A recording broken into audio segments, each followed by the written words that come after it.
गवळियांची ताक पिरे कोण पोरे चांगली, एवढा त्यांचा छंद देवा, काय सेवा भक्ती ते.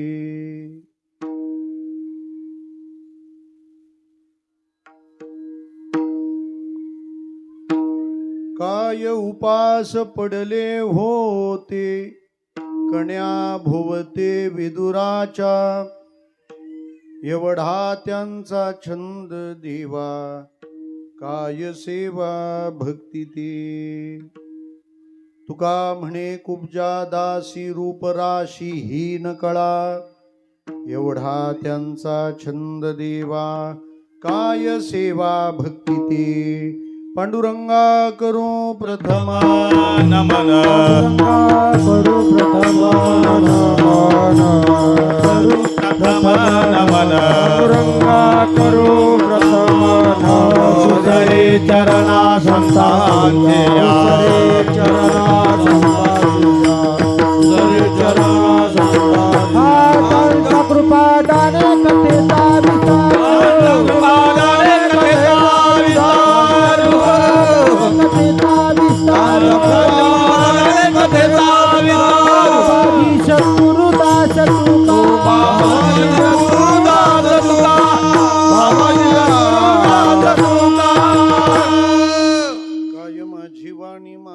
संतांसी रंजवू चित्तासी आपुलिया. ओम नमो ज्ञानेश्वरा, करुणाकरा दयाळा, तुमचा अनुग्रह लाधलो, पावन झालो चराचरी. सेवे लागी सेवक झालो, तुमच्या लागलो निज चरणा, तुमच्या नामी तुया देवा, यावरी न करावा अवे. सेवे लागी सेवक झालो, तुमच्या लागलो निज चरणा, अहो स्वामी तुया देवा, यावरी न करावा अवे.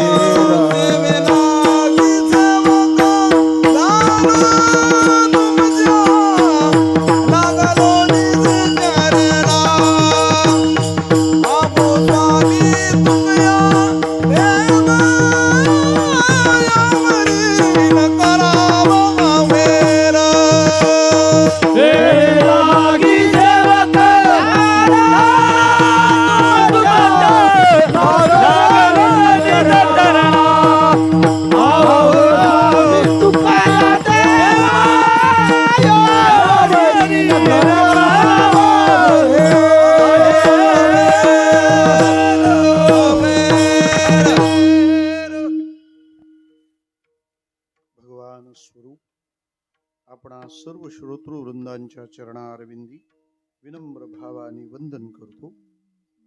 थोडस मोकळ्या मनाने वाढवा. कीर्तन सेवेकरिता आपल्या पुढे इथं खूप कमी आवाज येतो, इथे ऑन स्पॉट. काका तुम्ही थोडेसे असे होता का, मॉनिटर थोडा फ्री करा, त्याला थोडं ऍडजस्ट करते. असे तिरपे मान 2 तासात मान दुखेल त्यांची. थोडं थोडे आशीर्वाद. बसताना जरा प्रॉपर बसा, सरळ मान राहील अशी. त्या काकांना घ्या जरा मध्ये. हा घ्या तिकडे.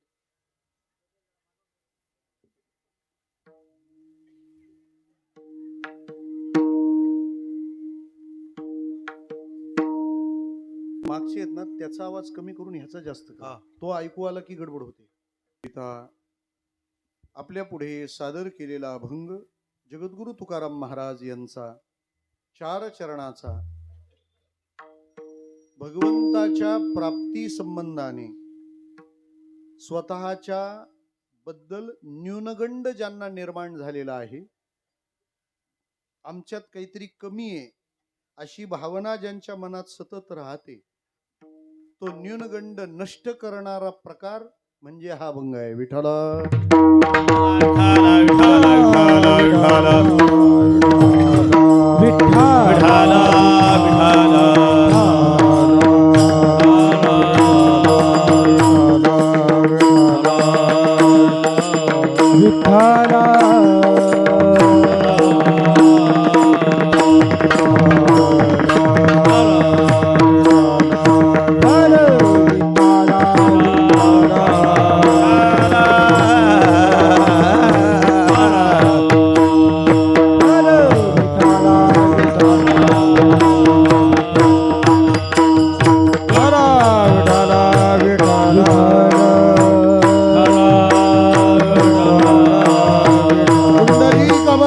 हरी विठ्ठल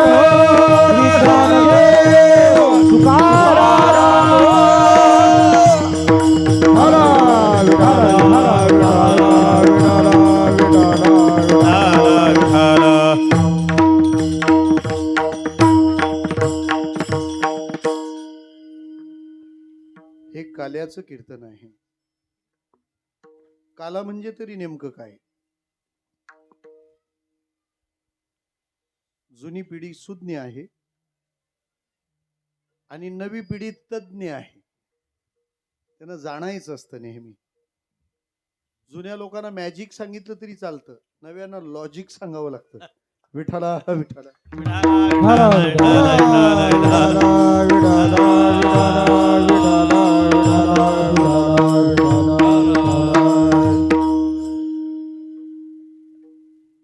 आईनं जेवणाचं ताट छान वाढलं होतं. ताट छान वाढणं म्हणजे काय? त्या पानावर पहिल्यांदा जेवणाराच्या डाव्या आणि वाढणाराच्या उजव्या बाजूला कोपऱ्यात चिमूटभर मीठ वाढायचं असतं. जेवणाराला लवकर मारायचं असेल तर मीठ भरपूर वाढायचं असतं. आज वाढणाऱ्या हृदयरोगाचं जे प्रमाण आहे ते मिठाच्या वाढत्या प्रमाणाचाच तो प्रसाद आहे. पुढे त्या मिठाच्या उजव्या बाजूला जेवणाराच्या कडून भात वाढायचा असतो. तो भात सुपारी एवढाच वाढायचा असतो आणि सुपारी एवढीच धरायची असते. त्याच्यावर वरण वाढलं पाहिजे, वरणावर तूप वाढलं पाहिजे, तुपावर तुळशीचं पान ठेवलं पाहिजे. त्याच्या बाजूला भाकरी वाढल्या पाहिजेत, चपात्या नाही. इंटरनॅशनल फूड सोसायटीने फूड मधून गहू बॅन केलाय आता. त्यामुळे चपातीकडून आपला मोर्चा आता भाकरीकडे वळवा. ज्याने तुम्हाला अकारण जे तेल तुम्ही घेता त्याला एक मर्यादा येईल. भाकरी अपेक्षित आहे. त्या भाकरीच्या बाजूला भाज्या वाढताना ग्रेव्ही आधी वाढायची, ड्राय नंतर. त्याच्या बाजूला चटण्या वाढल्या पाहिजेत, ओल्या चटण्या आधी, कोरड्या नंतर. मग लोणचं असावं, पापड, कुरडई, मिरची, सांडगे, गोड पदार्थ. डाव्या बाजूला पाण्याचा ग्लास, उजव्या बाजूला ताकाचा ग्लास. याला म्हणतात ताट. हा त्याचा थाट आहे. असं ताट वाढून दिलं कोणाला? आईने मुलाला. आणि ती जरा बाजूला कामाला गेली. तिचं दुर्लक्ष झालं. 5 मिनिटात येऊन पाहते तर ते वांगे बटाट्यामध्ये, वरण भातामध्ये कोणाशी युती आहे कळेच ना. विठ्ठला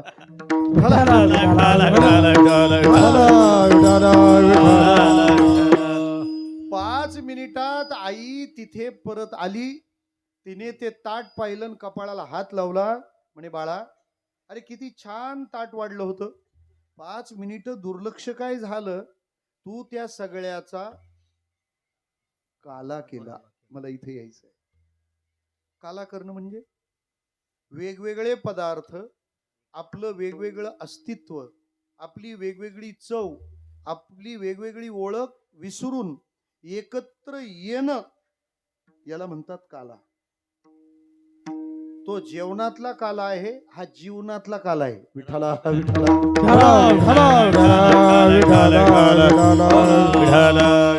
सगळे एकत्र येणं याला काला म्हणतात. माझ्या बाजूला बसलेला माणूस कोणत्या जातीचा आहे मी विचारलं का?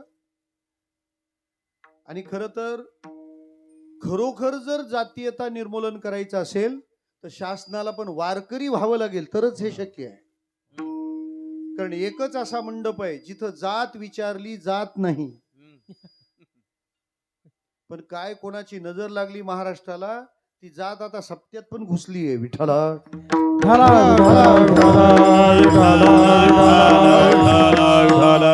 माझं सांगणं इतकंच आहे, कीर्तनकार कोणत्या जातीचा आहे ते पाहू नका, कीर्तनकाराची जात पाहू नका, पण तो कीर्तन जातीवंत करतो का नाही हे पहा. तुका म्हणे ते पाहिजे जातीचे. या सगळ्या भेदाला बाजूला सारून सगळ्यांना एकाच पंक्तीत जिथं येता येतं त्याला काला म्हणतात. एके ठाई काला तुका म्हणे भाविकाला. सोशियल इक्विलन्स म्हणतात त्याला, सामाजिक समरसता, ज्याची सुरुवात 750 वर्षापूर्वी झाली. मी सांगेन आपल्याला, भारताने आतापर्यंत 3 काले पाहिलेत. पहिला काला यमुनेच्या तीरावर कृष्णाने गोपाळांना घेऊन केला. दुसरा काला चंद्रभागेच्या तीरावर ज्ञानेश्वर महाराजांनी संतांना घेऊन केला. आणि तिसरा काला इंद्रायणीच्या तीरावर जोग महाराजांनी वारकरी शिक्षण संस्थेच्या रूपाने वारकऱ्यांना एकत्र घेऊन केला. विठ्ठला विठ्ठला.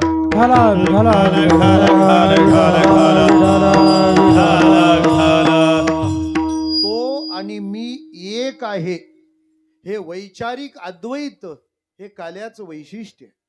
तिथं जात पाहिली जात नाही, तिथे वर्णभेद नाही चालत. परिस्थिती, शिक्षण, सामाजिक सन्मान या सगळ्या गोष्टी बाजूला सारल्या जातात आणि तो माझ्या प्रभूचा भक्त आहे या भावनेनं एकत्रित येणं याला काला म्हणतात. काला म्हणण्याकरता कोणताही दोष असला तरी चालतो, परंतु अहंकार घालवावाच लागतो. त्याचं कारण आहे, आपण जेव्हा जेवायला बसतो ना, आता जेव्हा आपण हाताने जेवतो, ज्यांचा हात काम करत नाही त्यांचं काम चमचे करतात. विठ्ठला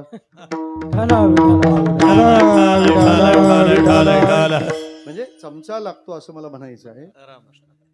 मग त्या हातात आपण घास वळतो की नाही, त्या घास वळताना हाताची 5 बोटं एकत्र यावी लागतात, नाहीतर जेवण होत नाही, भोजन होत नाही. 5 एकत्र यावं लागतं. यातला एक जरी ऍबसेंट असला तरी घासाला प्रॉब्लेम आहे.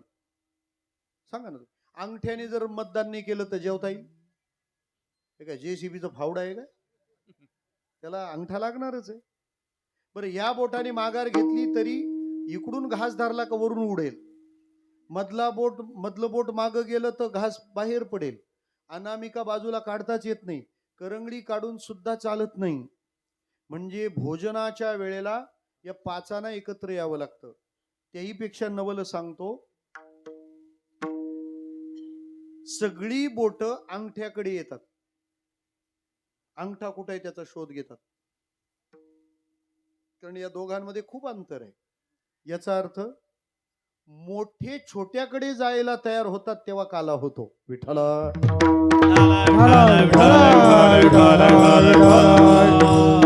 कारण आपल्या हाताच्या बोटांमध्ये सगळ्यात छोटं बोट उंचीला कोणतं आहे? थम्सअप. अंगठा सगळ्यात छोटा आहे आणि सगळी बोट मोठी आहेत. ती सगळी मोठी बोट ज्या छोट्या बोटाकडे येतात तेव्हा तो काला होतो ना. आपल्याला हेच लक्षात येत नाही. म्हणजे सगळी बोट जरी वेगवेगळी असली तरी खायच्या टायमाला ती बरोबर एकत्र येतात. म्हणून गावात भानगडी करू नका. विठ्ठला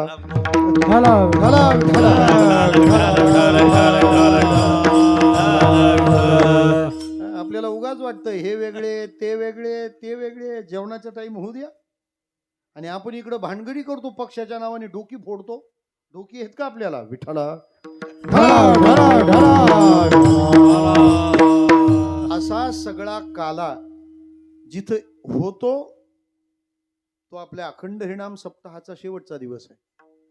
या शेवटच्या दिवशी कृष्ण चरित्र सांगून काला खायचा असा दंडक आहे, त्याच्याशिवाय नाही. करोनी गोपाळ काला सेवू, देवाच्या चरित्राचं गायन करायचं आणि मग काल्याचं सेवन करावं. आपल्या उत्सवात वेगवेगळ्या विषयांवर कीर्तन निरूपण झालेली, आणि सगळ्यात शेवटी कृष्ण सांगायचा बाकी ठेवलेला असतो. त्याचं कारण असं आहे, मुळात कीर्तनाची जबाबदारीच ही, भागवत त्याला प्रमाण आहे. भक्त्योघवर्धनम यच्च कम. कीर्तनाचे दोन हेतू आहेत. एक, माझ्या हृदयातला भक्तीचा ओघ वाढला पाहिजे, आणि दोन, कृष्णा बरं वाटलं पाहिजे. मग कधी त्याचं नाम सांगून, कधी ते नाम घेणारे संत सांगून, कधी नाम घेण्याचा उपदेश सांगून, कधी नाम जिथं वाढतं त्या पंढरपूरला जाऊन, कधी नाम वाढावं अशी प्रार्थना करून, सगळं करून झालं तरी प्रेम वाढलं नाही ना, तर काल्याचं कीर्तन आणि त्यातला कृष्ण हा यातला रामबाण उपाय आहे. विठ्ठला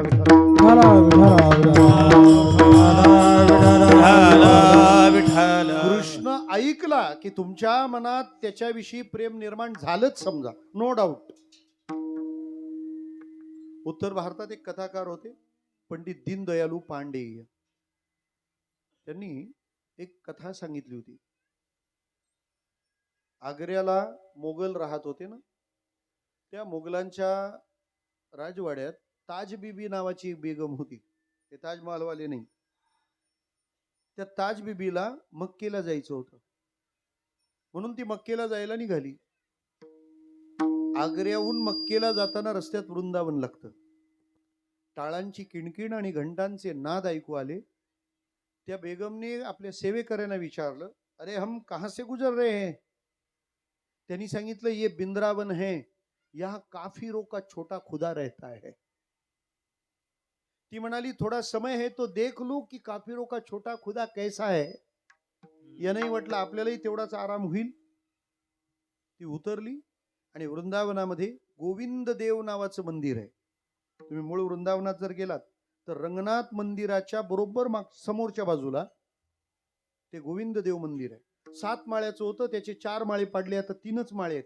आणि तेही असे आहेत की आपण आता वरचा एकही माळा बांधू शकत नाही, इतकं आपलं पूर्वजांचं ज्ञान ऍडव्हान्स होतं. त्यामुळे माणूस माकडापासून झाला हे फक्त डार्विनच्याच बाबतीत झालंय, आपण माणसंच होतो. विठ्ठला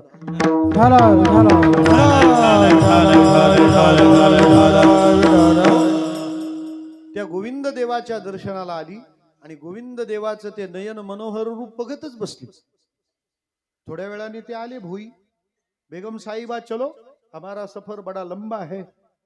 तिने सांगितलं, रुको ना, थोडा और देखने दो. आता त्यांना अंदाजच नाही ह्या बाबाचा कार्यक्रम.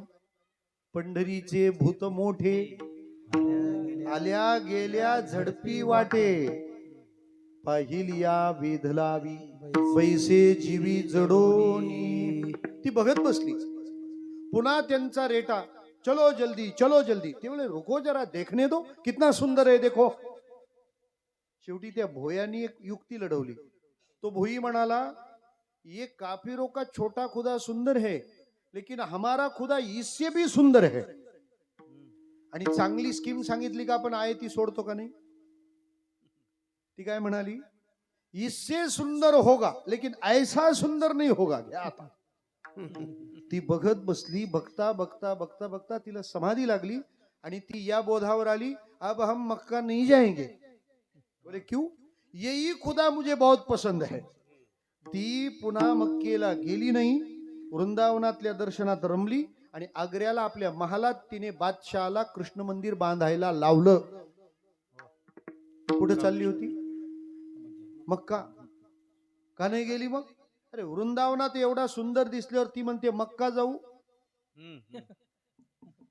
पाहिला नंदाचा नंदन, पाहिला नंदाचा नंदन, पाहिला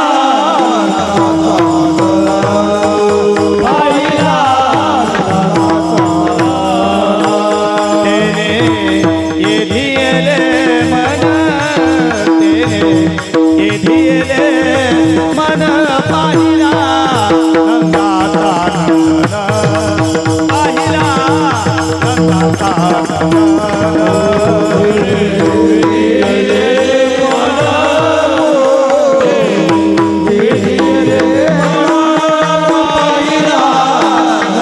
नंदन, पाहिला नंदाचा नंदन.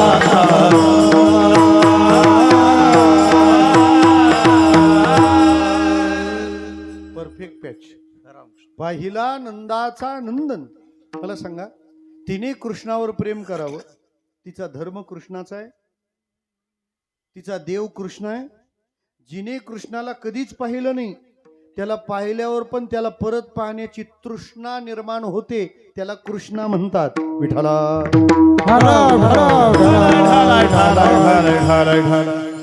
सध्या ख्रिश्चन लोकांनी धुडकूस घातलाय, आज तर लई जोरात आहेत. विठ्ठला. मी काय कोणाच्या क्रॉस नाही. जाऊ द्या, तुम्ही लई काही मेहनत घेऊ नका, एखाद दिवस त्रास देणार वाटतं तुम्हाला. ते लोक आपल्या लोकांना फसवतात बरं का काका. म्हणजे बायबल फुकटात वाटायला येणार आणि आपल्याला फुकट भेटल्यावर आपण काही पण विकायला बसलोय. आपण विचारच करत नाही. या नगर भागात तर ते येशू कीर्तन सप्ताह ठेवतात, म्हणजे आपली लोक जिथं जातात तसं काहीतरी करायचं. श्रोते हो, आपल्या देवाचा, आपल्या धर्माचा, आपल्या देशाचा आपल्याला सार्थ स्वाभिमान असलाच पाहिजे. त्यांनी आदिवासी भागांमध्ये रेशन पाणी देऊन त्यांचा धर्म फोडला, आपले सगळे कन्वर्ट केले, धर्मांतरित केले. आता मी तुम्हाला सोपं सांगतो, आपल्या धर्मातली माणसं फोडायला त्यांनी खूप मेहनत केली ना, अडाणी लोक फोडले. फक्त तुम्ही इस्कॉन मंदिरात कधी गेलात? तिथं भजन करणाऱ्या सगळ्या पोरी युरोपियन आणि अमेरिकन आहेत. त्यांचा धर्म ख्रिश्चन आहे. मला काय म्हणायचंय, तुम्ही आमचे अडाणी फोडले, आमच्या बासरीवाल्याने तुमचे शिकलेले फोडले. विठ्ठला.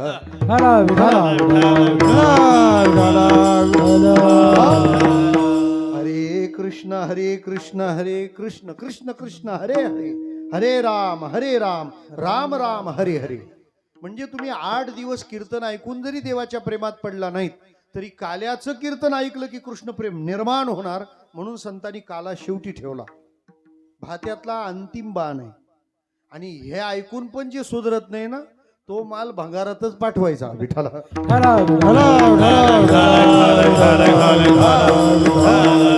हे एक कारण आहे की शेवटच्या दिवशी कृष्ण सांगावा. दुसरं कारण आहे, आपण आपलं नाव लिहितो, ते नाव पूर्ण लिहावं लागतं. म्हणजे 3 शब्द लिहावे लागतात. आपलं नाव, वडिलाचं नाव आणि आडनाव. आणि ते तसंच लिहितात. 3 लिहिलीच पाहिजे. आडनाव लिहिलं जात नाही तोपर्यंत नाव पूर्ण होत, तो कोण कुठला काहीच कळत नाही. ऐका, आपल्या पंजोबाचं नाव लिहायचं असेल तर कसं लिहितो आपण? पंजोबा, खापर पंजोबा आडनाव. आजोबाचं लिहायचं असेल तर आजोबा पंजोबा आडनाव. वडिलाचं लिहायचं असेल तर वडील आजोबा आडनाव. आपलं लिहायचं असेल तर आपण वडील आडनाव. आपल्या मुलाचं लिहायचं असेल तर मुलगा आपण आडनाव. आपल्या नातवाचं लिहायचं असेल तर नातू मुलगा आपण.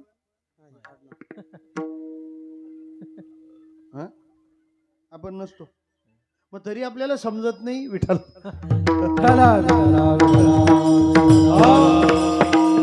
नातवाच्या नावात आजोबाला कट पडतो. विठ्ठला विठ्ठला. म्हणजे आडनाव लिहावंच लागतं, त्याच्याशिवाय नाव पूर्ण होत नाही. तसं कृष्णाला प्रणाम केल्याशिवाय आपली उपासना पूर्ण होत नाही. कृष्ण आपला आडनाव आहे. कुळ हे पाव कृष्ण नामे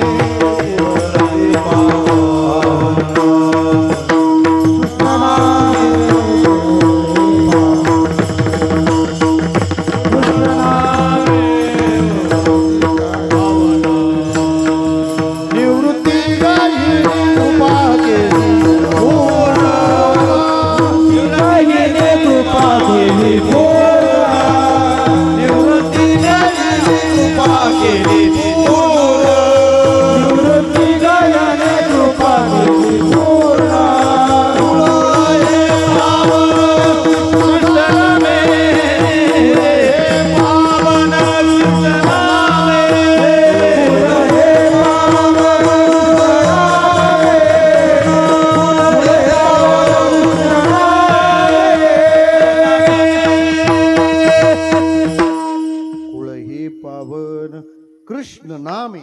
म्हणून शेवटी कृष्ण प्रणाम करायचा असतो. तिसरी महत्वाची बाब, काला करायचा तर कृष्णच पाहिजे, कारण सगळ्यांना एका रेषेत आणण्याचं सामर्थ्य त्याच्यात आहे. सगळ्यांना तो एकत्र आणतो. म्हणजे कृष्ण ब्राह्मणाला आणू शकतो, कृष्ण क्षत्रियाला आणू शकतो, कृष्ण वैश्याला आणू शकतो, कृष्ण शूद्राला पण आणू शकतो. कारण कृष्ण सगळं आहे. सगळं आहे म्हणजे जशी भाजी कोणतीही बनवा, चव यायला काय टाकावं लागतं? मीठच लागतं. तसा कृष्ण भाजीत मिठासारखा आहे, त्याच्याशिवाय कोणतीच भाजी टेस्ट येत नाही. कृष्ण ब्राह्मणांचा आहे का? गीता सांगतो. ब्राह्मणांनी गीता सांगितली पाहिजे, नाही तर गीता सांगणाऱ्याला ब्राह्मण म्हटलं पाहिजे. विठ्ठल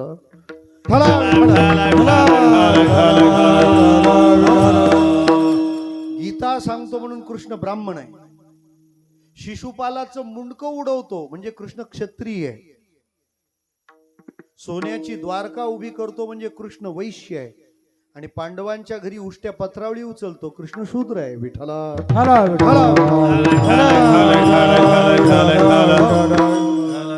कृष्ण ब्रह्मचारी आहे, कृष्ण गृहस्थी आहे, कृष्ण वानप्रस्थी आहे आणि कृष्ण संन्यासी पण आहे.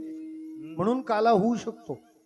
कृष्ण ब्रह्मचारी आहे, तो ब्रह्मचारी आहे, नाही त्याच्यासारखा कोणी ब्रह्मचारीच नाही. तुका म्हणे नटधारी ओम भोमुनी ब्रह्मचारी नवन केवळ केवळे नकळे नामोबाचे पोळे तुका म्हणे नटधारी ओम भोमुनी ब्रह्मचारी नवन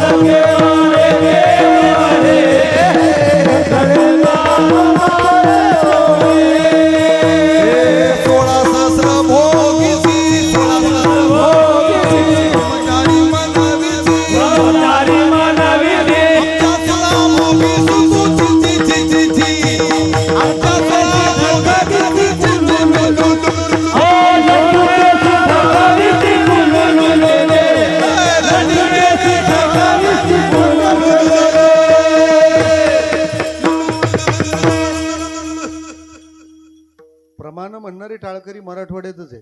आता काही भागात गाणे म्हणणारेच होता का काय? विठ्ठला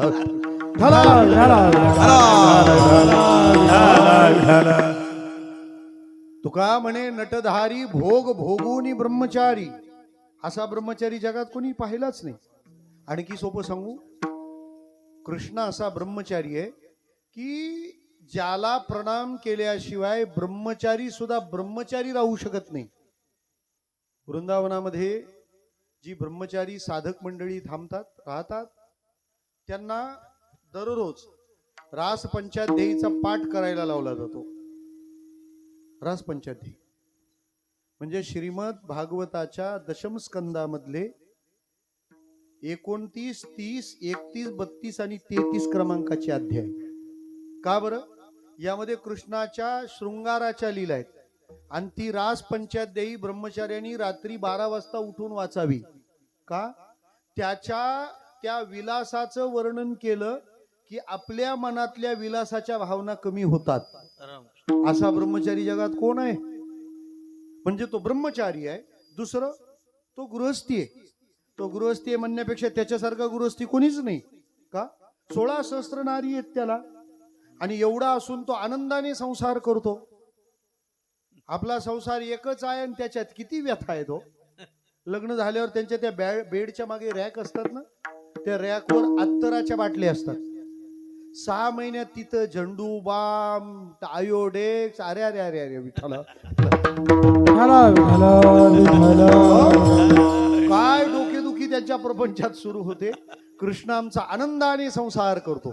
म्हणजे तो ब्रह्मचारी आहे, तो गृहस्थी आहे, तो वानप्रस्थी आहे. म्हणजे त्याचं वनावर फार प्रेम आहे, कारण त्याचं वनवासावर फार प्रेम आहे. म्हणून वनवासात असलेल्यांच्या सोबत हा पण राहतो. पहाते पांडव अखंड वनवास. 12 वर्षाचा वनवास, 1 वर्षाचा अज्ञातवास, इतका खडतर प्रवास, पण त्यात देवाचा सहवास.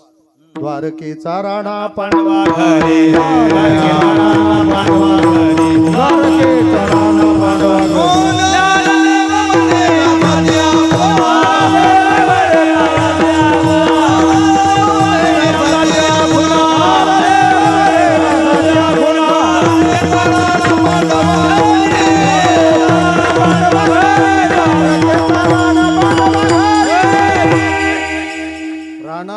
द्वारकेचा आणि घरी पांडवा.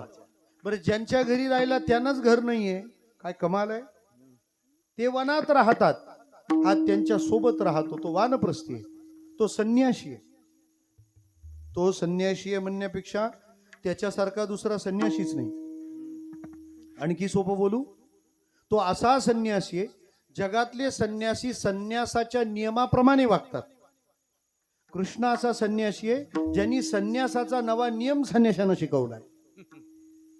डॉक्टर सर्वपल्ली राधाकृष्णन, ज्यांचा दिवस आपण शिक्षक दिन म्हणून साजरा करतो, त्यांनी भगवद्गीतेबद्दल एक विधान केलंय. ते विधान असं आहे, Gita preaches not renunciation of karma but renunciation in karma. Renunciation म्हणजे संन्यास, कर्मा म्हणजे आपण करतो ते कर्म, ऑफ म्हणजे चा आणि इन म्हणजे आत. सर्वपल्ली राधाकृष्णन म्हणतात की गीता कर्माचा संन्यास सांगत नाही, गीता कर्मात संन्यास सांगते. विठ्ठला विठ्ठला.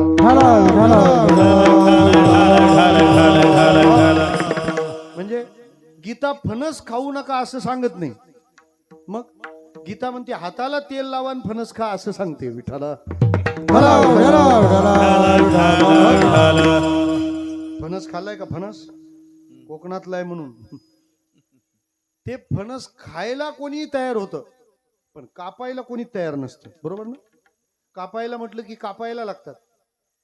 त्याचं कारण त्याचा चिक, ते पांढऱ्या रंगाचं येतं, इतकं चिकट राहतं, इतकं चिकट राहतं की फेविकॉल त्याला पाहूनच जन्माला आलंय. फक्त कंपनी लबाड निघाली, त्यांनी ऍडव्हर्टाईज मध्ये फणस दाखवायच्या ऐवजी कोंबडी दाखवली. विठ्ठला.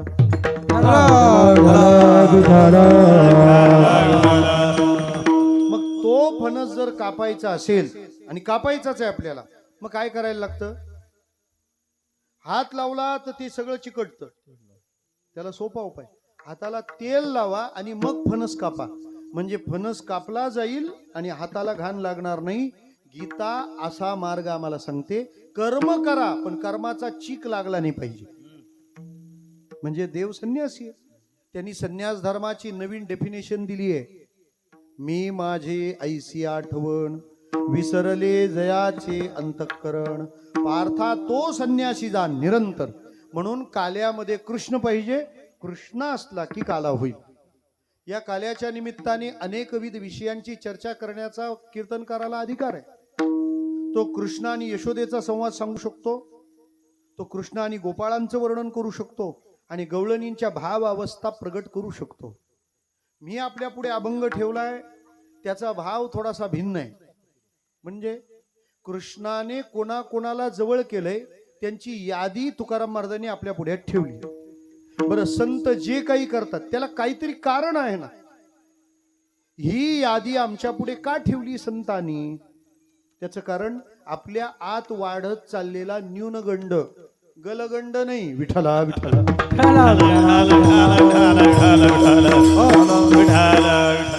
न्यूनगंड वेगळा आणि गलगंड वेगळा. न्यून वेगळा, न्यूनगंड वेगळा. काय फरक आहे दोन्हीमध्ये ऐका. माझ्यामध्ये खरीच एखादी गोष्ट कमी आहे तर त्याला न्यून म्हणतात, आणि माझ्याकडं काहीच कमी नाही पण तरी मला उगाच वाटतं की माझ्यात काहीतरी कमी आहे, त्याला न्यूनगंड म्हणतात. विठ्ठला.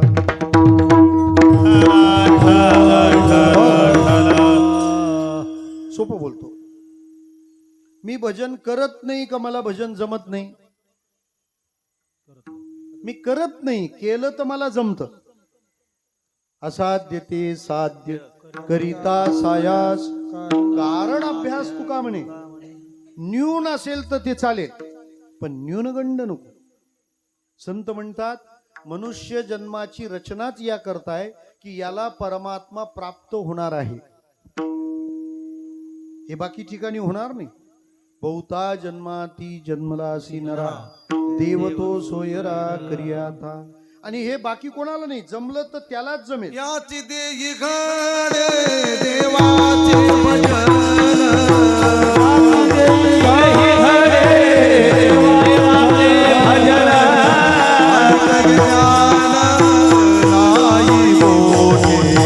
आणि ज्ञान नाही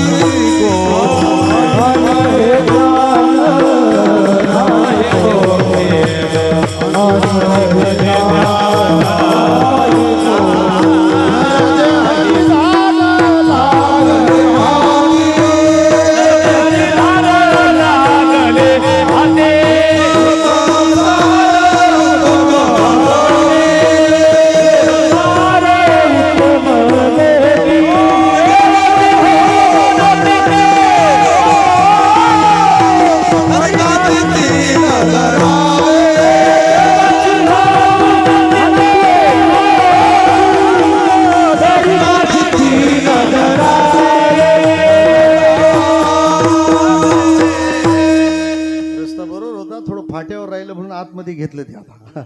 नरदेह निधान लागले हाती, उत्तम सार उत्तम गती, देवची होईन म्हणती ते होते, तरी का चित्ती न धरावे. अरे ज्याला जमत नाही त्याला जर जमलं तर ज्याला जमतं त्याला जमू नये. सोपं सांगतो.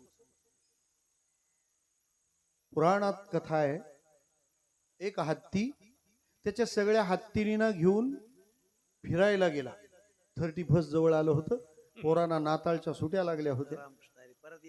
सगळ्या हत्तींना गेला घेऊन तो वॉटर रिसॉर्ट, हे सगळं जुनच आहे. त्या हत्तीचं नाव गजेंद्र. गेला कुठं? त्रिकूट पर्वताच्या शिखरावर. तिथं गेला आणि मस्तपैकी छान स्नान करू लागला. त्या सोंडेत तो पाणी भरायचा आणि सगळ्या त्या हत्तींच्या अंगावर उडवायचा. म्हणजे शॉवर जुनी पद्धत आहे. सगळं चालू होतं, खा प्या मजा करा. आणि एवढ्या 2019ला कोविडनी पाय पकडला. कोरोना आल्यावर गजेंद्र ताळ्यावर आले. विठाला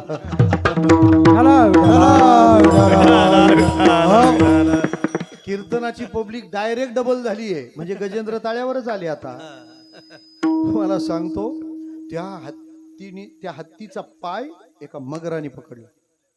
तो झटके देऊ लागला. बळ त्याचं जास्त होतं हे मान्य आहे, पण मतदारसंघ चुकला. विठ्ठल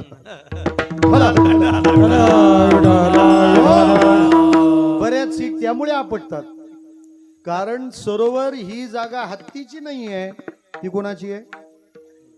भागवत वर्णन करत, नक्र स्वस्थानमासाध्यम गजेंद्रमपि कर्षति, सएव प्रच्युत स्थानाय शुनापी परिभूयते. ज्याची त्याची जागा आहे ना.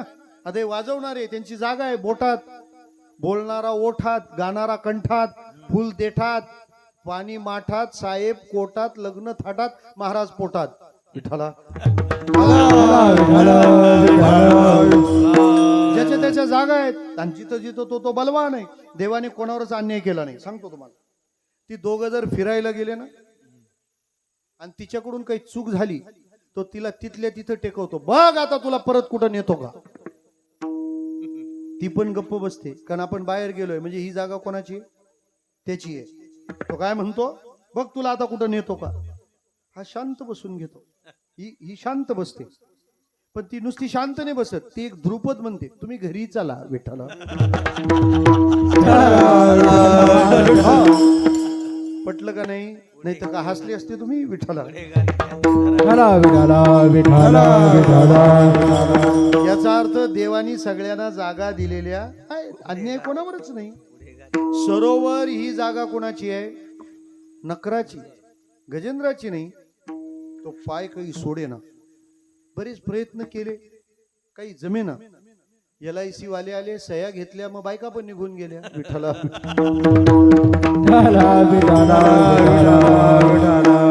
आता पठ्ठ्या पडला एकटाच. माणूस एकटा पडल्याशिवाय खरं भजन जन्मालाच येत नाही बरं. म्हणून भजन जन्माला येईल एवढं एकटं देवानी पाडावंच. माणसं ना कम्फर्ट झोन मध्ये राहतात, म्हणून त्यांना भजनाची गरज वाटत नाही. अडचणीच माणसाला भजनाकडे घेऊन जातात. आम्ही देवाकडे आलो नाही, हम आये नाही, हमें लाया गया है. विठ्ठला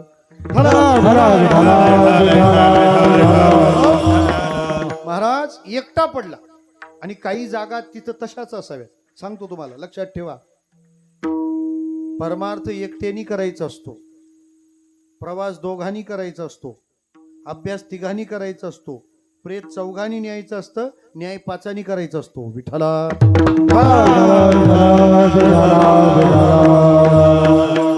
या असं मध्ये सांगावं लागतं, त्यांना रील्सला उपयोगाला येतं. विठ्ठला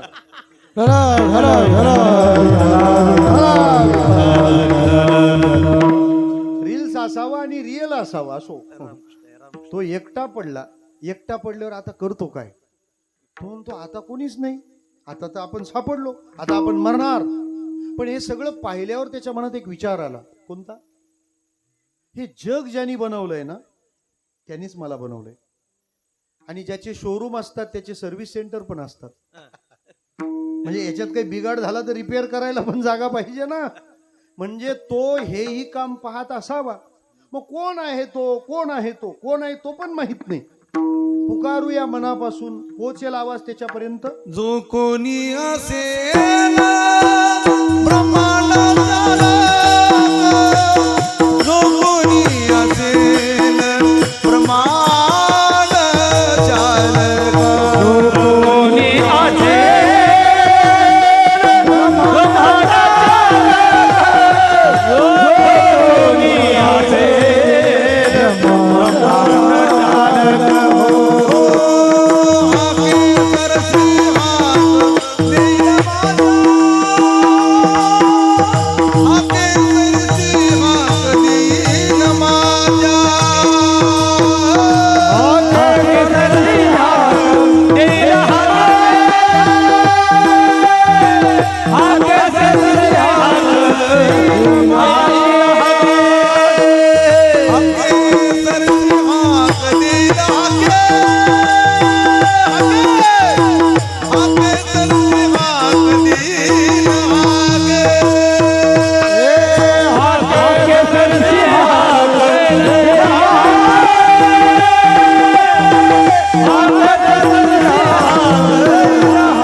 ब्रह्मांड चालक, आपणची हाक देईल हाके.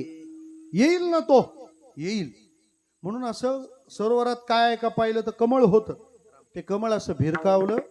महाराज भिरकावलेलं ते कमळ इतकं प्रामाणिकपणे भिरकावलं होतं. भगवान वैकुंठाहून निघाले. लक्ष्मीने विचारलं कुठे चालले. त्याच्या घरी पण तेच सिस्टम आहे. भगवान हत्ती म्हणाले होते. हत्ती ह म्हणायला लक्ष्मीजवळ होते आणि ती म्हणायला हत्तीजवळ. हा कहे लक्ष्मी तो ती कहे गजराज, आगे लगत गोली पिछे होता आवाज. आले त्या नकराला चक्रानी फाडलं, गजेंद्राला मोकळं केलं. खरं तर गजेंद्राला कसं काय माहिती होतं काय माहिती काय की आपल्याकडे जर कमळ असलं तर सगळे आपल्याकडे येतील. विठ्ठला आता गजेंद्राला माहित असेल तर देवेंद्राला पण माहितच असेल की काही. जाऊ दे ना, मला काय म्हणायचं आहे की ते कमळ पाहून सगळे धावत सुटले. श्रोते हो, आपण तर आता प्रमाण म्हटलं की देव हा फक्त मनुष्य जन्मातच भेटतो. मग गजेंद्र हा मनुष्य नाहीये. जर मनुष्य नाही त्यालाही जर परमात्मा भेटतो तर मग माणसं कोणाची वाट पाहतायत. विठाला विठाला. पण बऱ्याच माणसांमध्ये असा न्यूनगंड वाढला की देव मला कसं काय भेटेल. कारण स्वतःमध्ये एक आत्मसन्मान हरवलेली माणसं स्वतःला नेहमी हीन दीन मानतात. मी म्हणजे हे असं वाटतं. आपल्याला काय होणार आहे, आपल्याला काय जमणार आहे, देवाचं कुठं आपल्याकडे लक्ष आहे. देवान तरी आपल्याला काय दिलंय, काय दिलंय म्हणजे तुला ठेवलंय हे काय कमी दिलंय. विठाला त्याला काहीच फायदा नाही तरी पण एवढ्या कोरोनातून हा माल वाचवलाय म्हणजे कमाल आहे. त्यामुळं मी देवाचा लाडका हे मानलं पाहिजे. स्वामी विवेकानंद जेव्हा अमेरिकेत गेले शिकागो परिषदेत, त्याच्या आधी ख्रिश्चन पाद्री बोलायला उभा राहिला आणि म्हणाला माझा धर्म सांगतो माणसानं देवाकडे गेलं पाहिजे कारण तो पापी आहे. स्वामीजींना राग आला. ते म्हणाले माझा हिंदू धर्म सांगतो माणसानं देवाकडे गेलं पाहिजे, तो पापी आहे म्हणून नाही, तो देवाचा लाडका लेक आहे म्हणून. काय भावना आहे ना. मी देवाचा लाडका लेक आहे. अमृतस्य पुत्र हा, ही श्रुतीची साध आहे आम्हाला घातलेली. त्यामुळे स्वतःबद्दलचा जो दुबळेपणा आहे ना तो बाजूला काढा. हा काही गोष्टी कुठं असतील कुठं नसतील त्या तर पाहायलाच मिळतात आपल्याला. तुकाराम महाराजांनी आम्हाला शिकवलं जोडोनिया धनु उत्तम व्यवहार आहे आणि आपण त्यांना मिरच्यांमध्ये फसवलं. विठ्ठल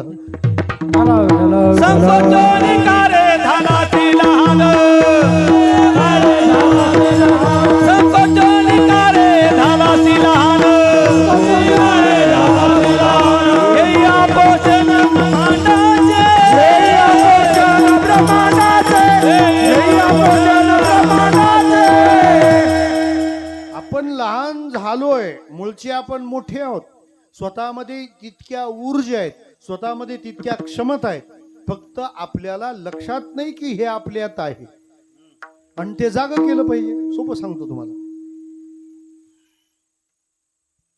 सीता शोधण्याकरता रामाने दक्षिणेची टोळी पाठवली, ती फार मजबूत होती.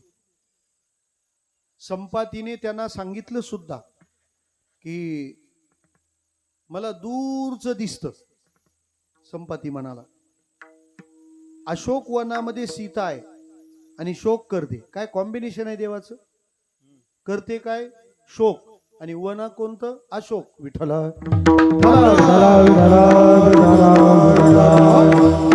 मला इथून दिसते, पण जाईल कोण, का मध्ये सागर आहे, याला कोण पार करील. सगळे पुन्हा शांत बसले. त्यावेळेला त्या सगळ्यांकडे पाहिलं आणि लक्षात घेतलं जांबुवंतानी. रामायणातलं जांबुवंताचं भाषण फार प्रसिद्ध आहे. जामवंत के वचन सुहाये, सुनी हनुमत हृदय अति भाई. ही सुंदरकांडाची सुरुवात आहे, जो पंचम कांड आहे रामायणातला. तुझ्यात ती शक्ती आहे, तुझ्यात ते सामर्थ्य आहे, म्हणून भाषण सुरू केलं. एखादी वृद्ध व्यक्ती त्या सगळ्या समूहात पाहिजे, कारण तिचा अनुभव आपल्याला उपयोगाला येतो. पोरापोरांचीच अशी मिरवणूक निघाली वरात. ते म्हणाले, आपण सगळे उच्च शिक्षित आहोत, खूप शिकलेले आहोत ना, मग आपल्यासोबत म्हातारी पाहिजेच कशाला. ते सगळे म्हातारी ठेवले, पोरच गेली वरात घेऊन. तिथे गेल्यानंतर व्यायी भेट करायची असते ना. त्या पोरीकडच्या म्हाताऱ्यांनी पाहिलं, हे सगळे पोरं आले, संसार काय पोर खेळाय का, याच्यात जाणता कोणीच दिसे ना. त्यांनी सांगितलं, इकडे या, व्यायी भेट कोण करणार आहे. तेच MA PhD पाठवलं तिथं. तो म्हणाले, हे सगळे पोरं थांबा म्हणे, आमच्या गावची एक पद्धत आहे. म्हणे काय, तुम्ही आलात बरोबर आहात म्हणे, मग आमची एक अट ऐका. म्हणे काय, आम्ही जे देतो ते सगळं घेऊन जायचं, यातलं काही नेता आलं नाही तर काहीच नेऊ दिलं जाणार नाही. ते म्हणाले, न्यायलाच आलोय, काय ठेवणार आहेत आम्ही, बोला काय न्यायचं. ते म्हणाले, आम्ही 10 लाख रुपये हुंडा दिला, न्यायचा. म्हणे नेणार. नवरी न्यायची, म्हणे नेणार. 10 एकर जमीन दिली, ती कशी काय न्यायची. ते PhD वाले म्हणतात प्रिंटिंग मिस्टेक आहे. तो प्रिंटिंग नाही मिस्टेक नाही असंच म्हणायचं आहे आम्हाला.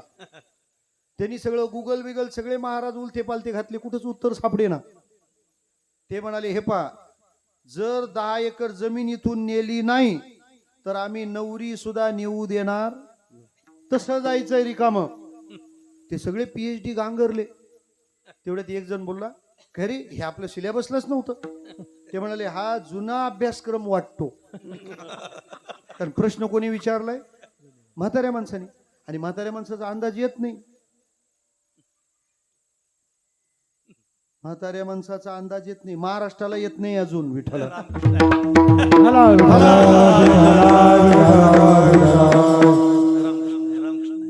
म्हाताऱ्या माणसाचा अंदाज येत नाही अजून. लोकांना डाऊट आहे, पुतण्या काकाचाच आहे. विठ्ठला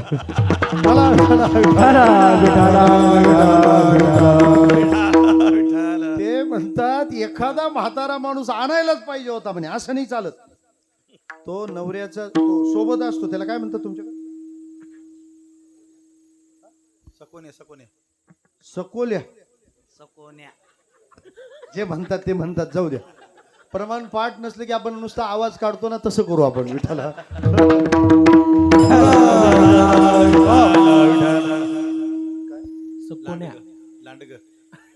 हा लांडग एकदम भारी. असा लबाड शब्द लवकर लक्षात राहतो. तो लांडग तिथं आला. ती लांडग तो म्हणाला, मला माहित होतं काय असं काहीतरी होईल म्हणे. मग आपला चुलता डिक्कीत टाकून आणलाय म्हणे मी, थांबा.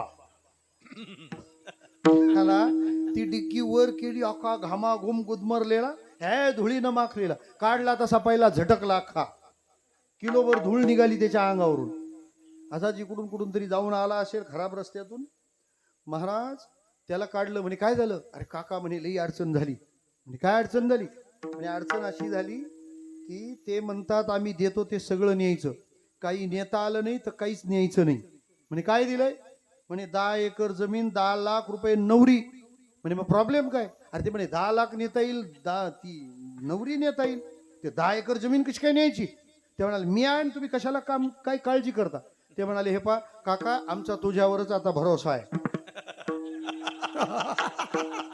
मी नवरदेवाचा काका सांगतोय, तुम्ही उगाच माझी पंचायत करू नका. काका आता तू करशील तेच बस. काका आले स्टेजवर. ते म्हणाले काय? ते म्हणाले हे 10 लाख रुपये न्यायचे, नवरी न्यायची आणि 10 एकर जमीन न्यायची. यातलं एक जरी नेता आलं नाही तर काहीच न्यायचं नाही. तो काका इतका कॉन्फिडन्स मध्ये होता. तो म्हणला अजून काय आहे का? हे मागची त्याचा शर्ट ओढतात का? याच्यानीत नाकात दम आलाय, हा आणखी कुठं संकट ओढवून घेतो आगीतून फोपाट्यात. तो म्हणाला एवढं तर मिटव आधी. नाही नाही म्हणे, त्यांचं काय ते पाहूया. नवरदेव म्हणतो यांनी पैज लावली पण माझी बायको घालविला आता. तो अजून म्हणतो अजून काय असेल तर एकदमच होऊ द्या. ते म्हणले काही नाही, एवढं करून दाखवा. तो म्हणाले हे बा तुमचा जसा नियम आहे ना तसा आमचा पण नियम आहे. म्हणे काय? जे न्यायचंय ते इथं आणून द्या विठ्ठला.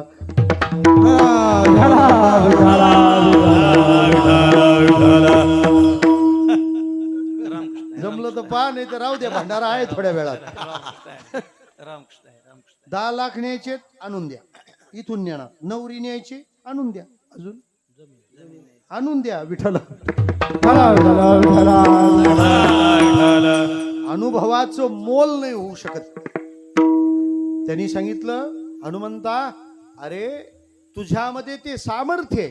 तरुण जो जाईल सिंधू महान, असा हा एकच श्री हनुमान. तुझ्या अंगामध्ये ते बळ आहे.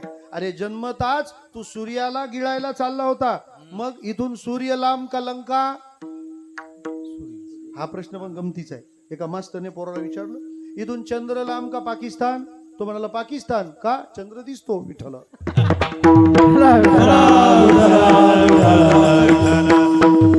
ते काय म्हणाले इथून सूर्य लांब का लंका? ते म्हणाले सूर्य लांब आहे. बरं मी तुला असं विचारतो, तू जेव्हा सूर्याला धरायला गेला तेव्हा तू किती वर्षाचा होता? जन्म झाल्याबरोबर. मला काय म्हणायचंय, जन्म झाल्या झाल्या तू जर सूर्यापर्यंत जाऊ शकतो, आता तर तू जिम बिम लावून झाली आहे. आता तू बलवान झालास, आता तू तारुण्यात आहे. आता लंका किस बात की? ती लंका काय चीज आहे? मला काय म्हणायचंय, भाषण कसं केलं पाहिजे ते जांबवंताकडून शिका. आपल्याला जर बाजूवाल्यांनी सांगितलं ना मी आता पेटीच्या क्लासला जातो, काय सल्ला देतात लोक? तू ना पेटी, तुमच्या बाप जन्मी कधी पाहिजे का? झालं त्याचा क्लासच बंद विठ्ठला.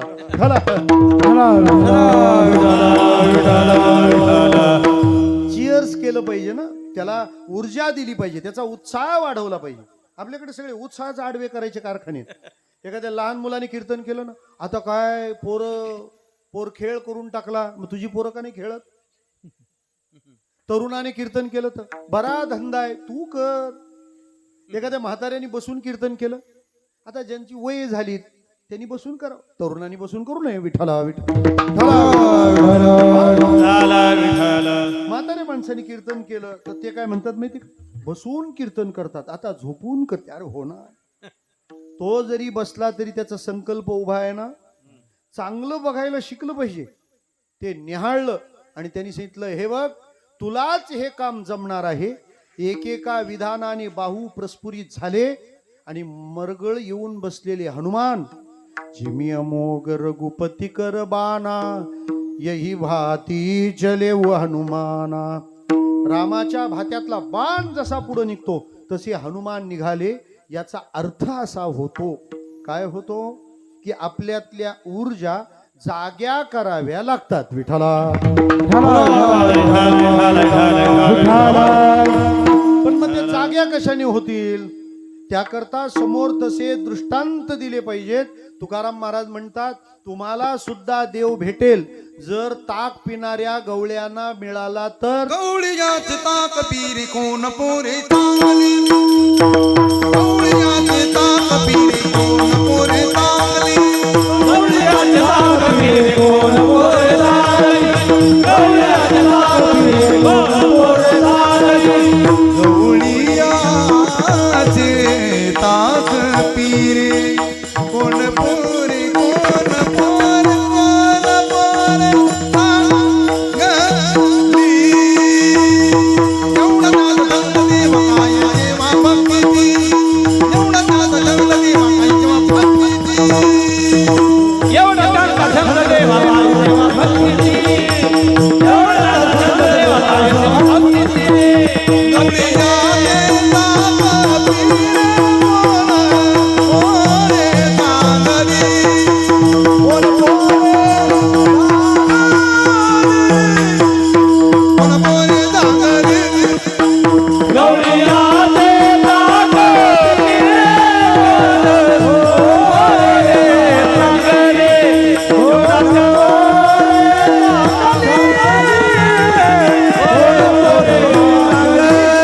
गवळ्याची ताकपिरी कोण पोरे चांगली.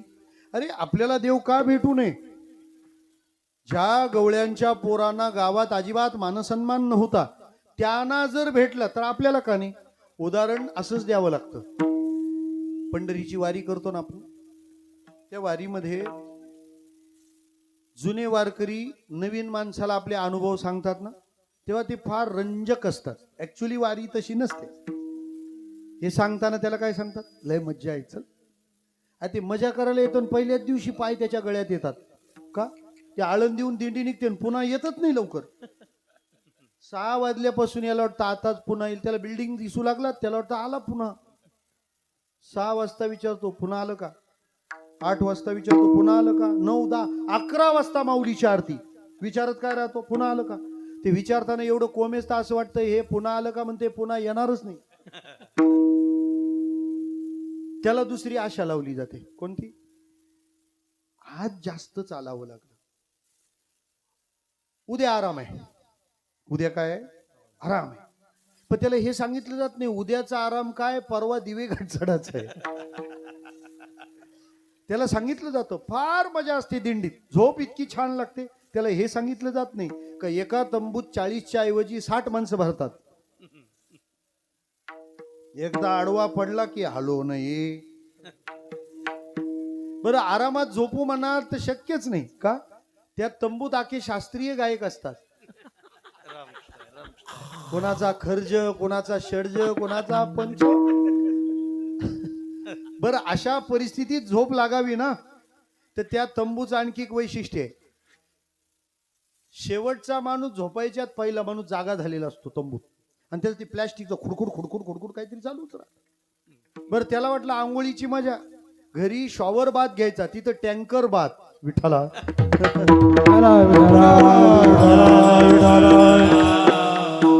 पण तरी पण कसं काय होतं सांगतो तुम्हाला. त्या दिवे घाटात तर खरी मजा असते. ते दिवे घाट जेव्हा चढायला लागतात ना, त्यावेळेला सगळ्यात पुढं म्हातारी माणसं चालतात. ते 60, 70, 80 वाले जुने मॉडेल फार पॉवरफुल एकदम. ते असे तुरतुर तुरतुर तुरतुर धावतात. कोण? 70 वाले तुरतुर तुरतुर, आणि 40 वाली जा जाय चाललेत मागून मागून. मला काय म्हणायचंय, दृष्टांत संपला. 40 वर्षाची अवजड माणसं दिवे घाट का चढू शकली? कारण त्यांच्या पुढं 70 वर्षाची म्हातारी चढणारी आहेत म्हणून. आम्हाला देव भेटू शकतो हे विश्वासाचं पात्र कशाने प्राप्त होईल? जर गोपाळांना भेटलंय तर आम्हाला का नाही? विठ्ठला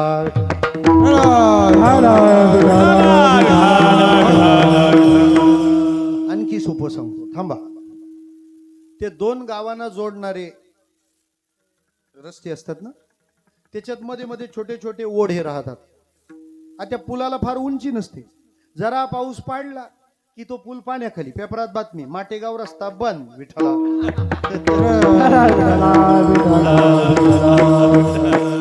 ट्रॅफिक 0 फाट्यावरून वळवली. ते छोटे छोटे पूल पटकन पाण्याखाली जातात, आणि पूल छोटे छोटे असले का कशाने पण पाण्याखाली जातात. जाऊ दे रे, मला पुलाबद्दलच म्हणायचं आहे. ते पूल बुडाले, दोन्ही बाजूला बाईकवाले रांगा लागल्या. आता जायचं कसं? एक पक्का घाईवाला आला, चल वा बाजूला, मला जायचंय. आता सगळ्या गाड्या थांबल्यात आणि हे म्हणतं मला जायचंय.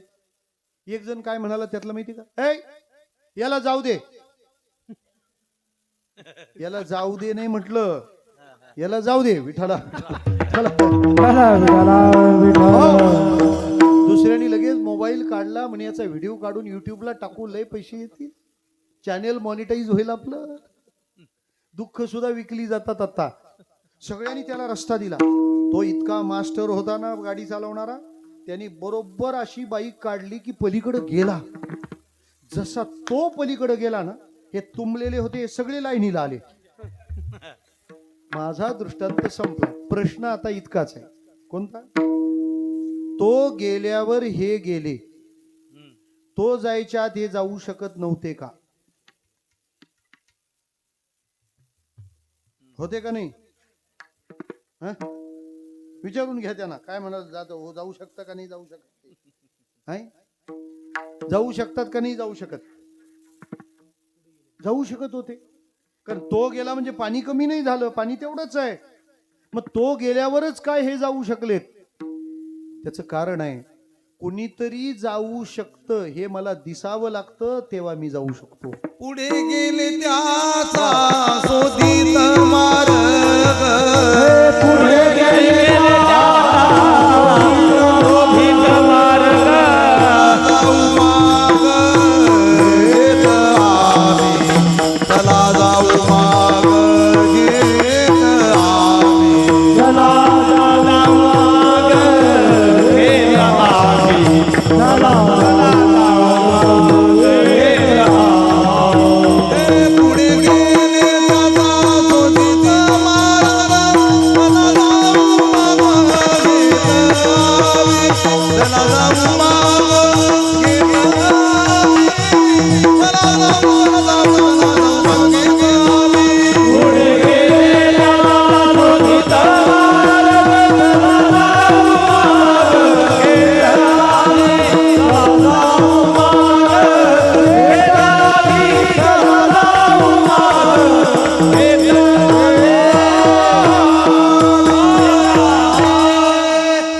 परफेक्ट मॅचिंग झालं ते.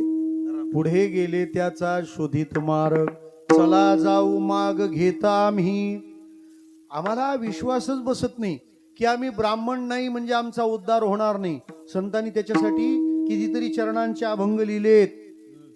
वर्णाभिमाने कोण झाले पावन, ऐसे द्या सांगून मजपाशी, याता याती धर्म नाही विष्णुदासा, निर्णयायसा वेदशास्त्री, मैराळ जनक कोण कुळ त्याचे, महिमान तयाचे, कानोपात्रा खोदू पिंजारी तो दादू, भजनी अभेदू हरीचे पायी. उदाहरणं सांगावी लागली. मी कर्मवंचित असेल नाही तर जन्मवंचित असेल. आपलं पंढरपूर त्याच तर ब्रँड अँबॅसेडर आहे. तुम्ही गेल्यावर अगोदर बाहेर दर्शन चोखोबा राहायचं ना, आज दर्शन कानोपात्रीचं. याला म्हणतात न पाहे याती कुळाचा विचार. विठाला मग ज्यांना भेटला ते गोपाळ कसे आहेत? महाराज म्हणतात ताक पिरे, ताक पिणारी, त्यांना दूध नाही, दही नाही, लोणी पण नाही. मुळात हे गोपाळ कसे असतील हो? त्यांच्या नावांवरून अंदाज येईल तुम्हाला. वाकड्या, बोबड्या, पेंद्या ही नावं काय भटजीकडे जाऊन राशी पाहून नाही आणलेली. त्यांचा आकार पाहून ठेवलेली नाव आहेत. आणि खेड्यात तसंच असतं. आमच्याकडे जर जाडजूड पोरगा असला त्याचं नावच ठेवतात ढोल्या. बारीक असलं का तो वाळक्या, सावळा असेल तर तो काळूराम, गोरा असलं का त्याचं नाव भुरिया. विठाला मग वाकड्या नाव ठेवलं म्हणजे कसं असेल? वाकडा हा कृष्णाचा वाकडा आहे. नागराज मंजुळींनी चोरून आणला तो. विठाला बोबड्या म्हणजे बोबडं बोलायचा. दाय बा तुतना न तोले बा आम्ही नाही येत तुझ्या संगतीला बा. दाय बा तुतना न तोले बा आम्ही नाही येत तुझ्या संगतीला बा. दाय बा तुतना न तोले बा आम्ही नाही येत तुझ्या संगतीला बा. दाय बा तुतना न तोले बा अतीत एकदा साधी बोल मिळून तुझ्या मातीत खाली गेलेले बा. तुझ्या मातीने समजा पोलांना फुलनाच्या पोल्या दिल्याने बा. समजा पोलांना एक एक दिली मला तर अगदी दिलेले बा. नाही बा तुझला नसले बा आम्ही नाही येत तुझ्या बा. नाही बा तुझला नसले बा आम्ही नाही येत तुझ्या बा. आम्ही नाही येत तुझ्या संगतीला बा. आपल्याकडे सगळे फॉन्ट आहेत, काय अडचण नाही. वाकड्या, बोबड्या, पेंद्या, सुदाम्या हे सगळे अवगुणांनी पडलेली नाव आहेत ना. आणि त्या ताकपिऱ्यांच्या मागे देव लागतो. ऍक्च्युली यज्ञ करतात तेव्हा तो आविर्भाग देवानी ग्रहण करावा म्हणून ते ऋत्विज अट्टास करतात. आणि हा त्यांच्याकडे ढुंकून सुद्धा पाहत नाही. आणि हा गवळ्याच्या पोरानी त्या पेंद्याला कधी नाही त्याच्या आईनं ताक दिलं. ते ताक त्याने घेतलं ना, असं तोंडात धरलं. तोंडात घेतलं ना, आठवण झाली. लोणी मिळाल्यावर कृष्ण जर आपल्याला देतो तर आपल्याला मिळालेलं ताक आपण कृष्णाला नको द्यायला.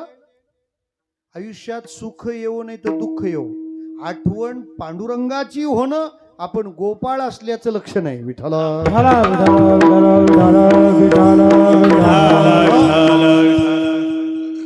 फाशीचा दोर गळ्यात घालण्यापेक्षा तुळशीची माळ गळ्यात घातली तर मार्ग सुटतो. गळ्यातच घालायचं आहे ना.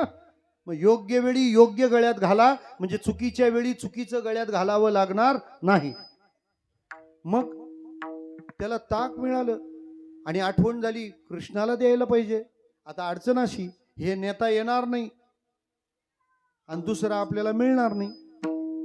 पण ज्याला सेवा करायची आहे ना त्याला बुद्धी बरोबर सुचते. ज्याला करायचंच आहे ना तो बरोबर करतो. काही माणसं सप्त्याच्या मांडवात येऊन अशी आताची घडी करून विचारतात, माझ्या करता काही सेवा आहे का? हे काहीच करणार नाही. विठ्ठला आणि जेव्हा ज्याला सेवा कळते ना तो तिथूनच सतरंजा साफ करत करत येतो. म्हणजे सेवा सुद्धा कोणाला दिसते? करणारालाच सेवा दिसते. नाही तर लोक भर पावसात पण सांगतात दुष्काळ आहे, कुठं पडला? विठ्ठला. न करत्याचा वार शनिवार, त्याला सदा दुष्काळ राहतो. ज्याला करायचंय तो दुष्काळात सुद्धा सुकाळ उभा करतो ना. त्याला ते द्यायचं होतं. त्याला युक्ती काय सुचली माहिती? त्याने गळा लॉक केला आणि ओठ बंद केले. खाली एक थेंब पण उतरू द्यायचं नाही. आणि तसाच पळत सुटला नंदाच्या वाड्यावर. तिकडे गेला, मैयाला विचारलं, आता बोलता येईना का? सगळा माल भरलेला आहे, सगळं तोंडात आहे, त्यामुळे बोलायचं कसं काय? कारण ते खाल्ल्यावर बोलता येत नाही. विठ्ठला त्यामुळे ज्याला बोलायचंय त्यांनी खाऊ नये. मग म्हणजे मी लोण्याच म्हणतोय ना, ते ताक तोंडात, काही बोलता येईना. मैयाला तो खुनेने विचारतो,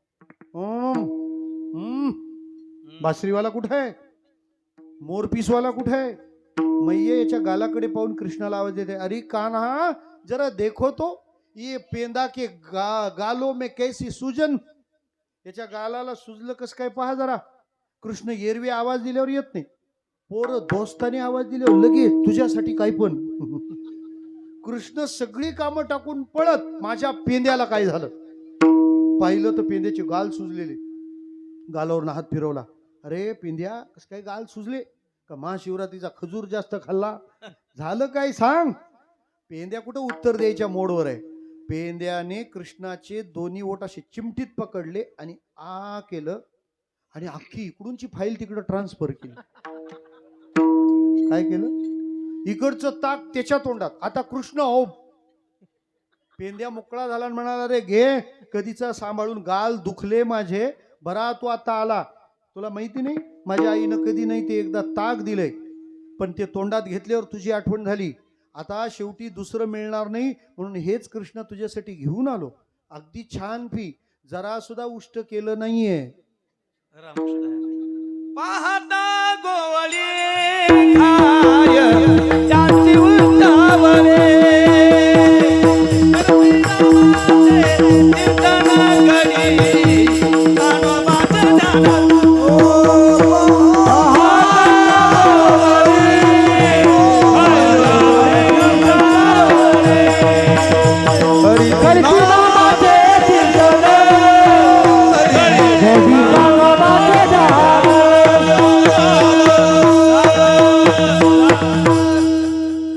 त्यांची उष्टावळी. आणि म्हणतो काय पेंद्या, जरा सुद्धा उष्ट केलं नाही, जसंच्या तसंच आणलंय.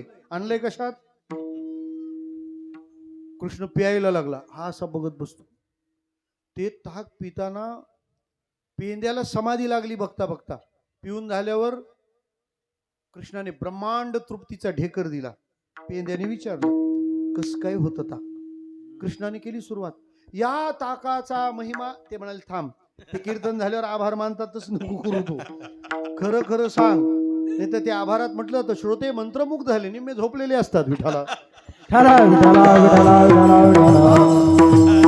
त्या भाषणात काही फार फार दम नसतो. ते फार छान बोललं जातं. मैतावर नाही का बोलतात भाषणात, त्याच्यात 80% खोटच मटेरियल राहतं. म्हणजे माणूस बदलतो, मटेरियल तेच. ते खूप मन मिळावू होते. अख्या गावात भानगडी लावून मेला. आमच्या काकू फार प्रेमळ होत्या. जमणारी आखी गावातली लग्न फोन करू करू मोडली ती आजीनं विठ्ठला. कृष्णा रिअल सांग, उगाच काहीच्या काही नको सांगू मला बरं वाटावं म्हणून. कृष्णाला वाटलं पेंद्याला आपण मस्करी करतोय असं वाटलं की काय. कृष्ण म्हणाला पेंद्या काय सांगू, अरे ताक आतापर्यंत खूप जणांनी आणून दिलं पण तुझ्या ताकाची गोष्ट निराळी आहे. ते म्हणाले कस काय ताक निराळ. ते म्हणाले ताक सगळ्यांनी आणलं पण असा तांब्या कोणीच वापरला नव्हता विठ्ठला. जो कृष्ण सांगतो गीतेत की उष्ट भोजन हे तामसी भोजन आहे, तोच कृष्ण गोपाळांच्या उष्ट जर पितो खातो मग आपलं का नाही घेणार. गवळीयाची ताक पिरे कोण पोरे चांगली. महाराज त्या पोरांनी कृष्णावर प्रेम केलंय हे नवल नाही, कृष्णाला त्यांचा छंद आहे हे नवल. एवढा त्यांचा छंद देवा, एवढा त्यांचा छंद देवा, एवढा देवा, एवढा छंद देवा.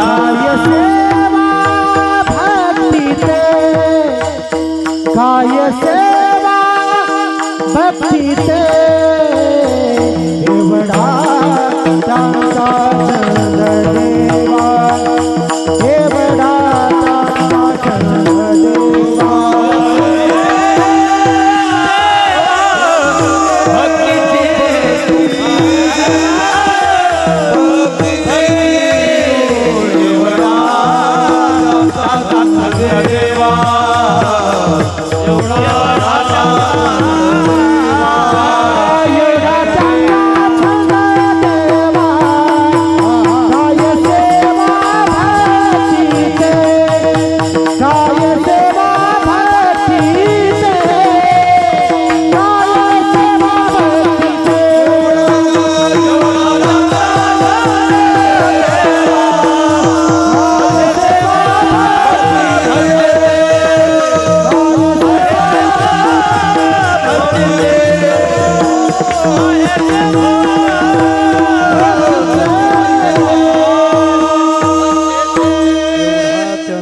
छंद देवा काय सेवा भक्ती ते.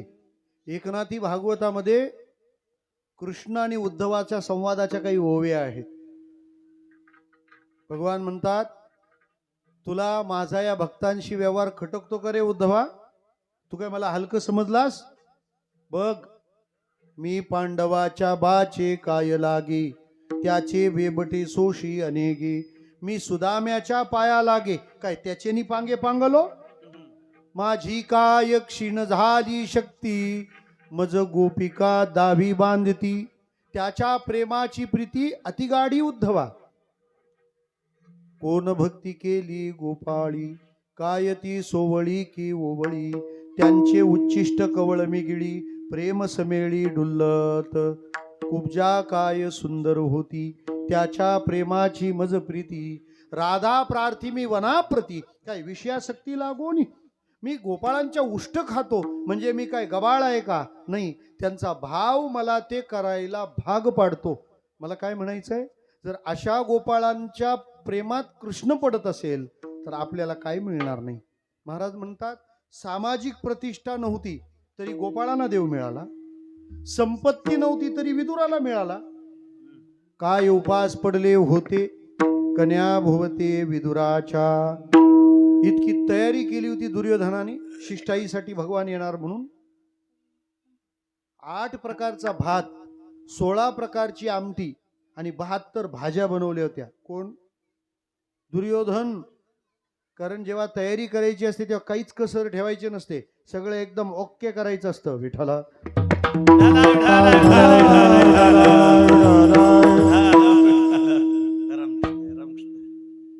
काहीच कमी नाही ठेवलं आणि वाट बघत बसला.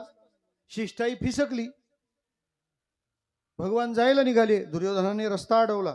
थांब, जेवणाची व्यवस्था झाली आहे, कीर्तन झालं का लगेच पंक्ती आहेत. भगवान म्हणाले मी नाही जेवणार तुझ्याकडे. दुर्योधन म्हणाला एवढी तयारी केली, मी काय तयारीने जेवत असतो काय. मी तुझ्याकडे का जेवणार नाही त्याची कारण ऐक. माणसाने जेवावं कुठं हे तुला कळलं की मी का जेवत नाही हे कळेल. माणसाने कुठं जेवावं, एक आता जेवलो नाही तर मरेन अशी स्थिती असेल तर कुठेही जेवावं, आणि दोन जिथं प्रेम आहे तिथं जेवावं.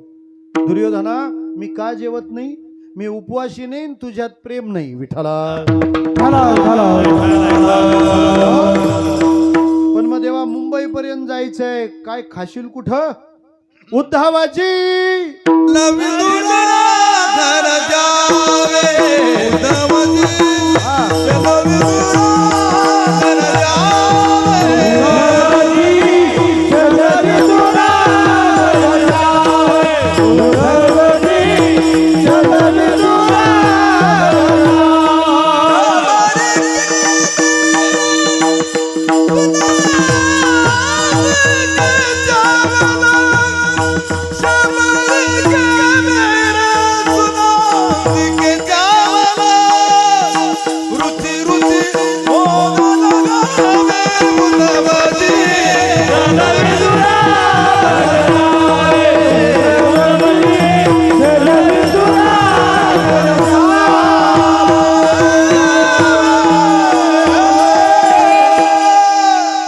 आमची व्यवस्था झालीये कुठं? विदुरा घडी.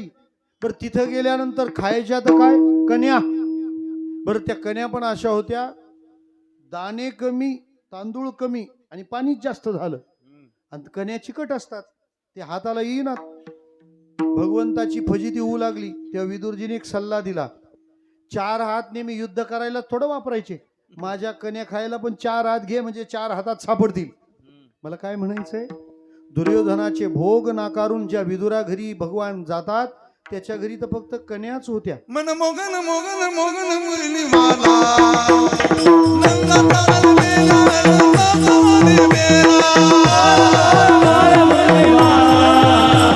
नंदा ताल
काय कळतं यातून?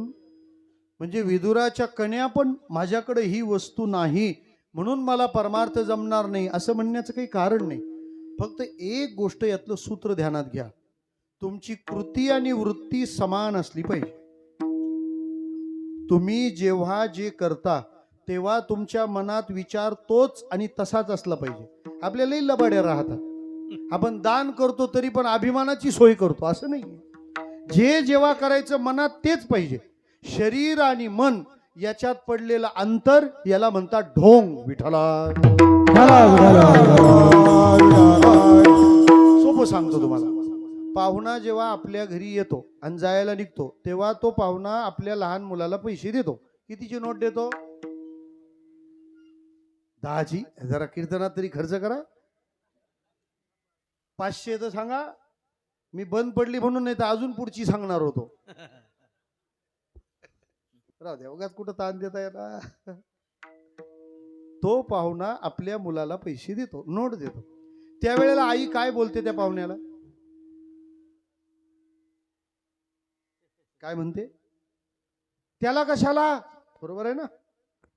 असंच म्हणतात ना इकडच्या आया, मला पूर्ण माहिती पाहिजे. पाहुण्याने पैसे दिल्यावर आई काय म्हणते? नको, त्याला कशाला. बरोबर आहे, असंच ना? बर, तुम्ही जेव्हा असं म्हणता तेव्हा तुमच्या मनात तसंच असतं ना? विठ्ठला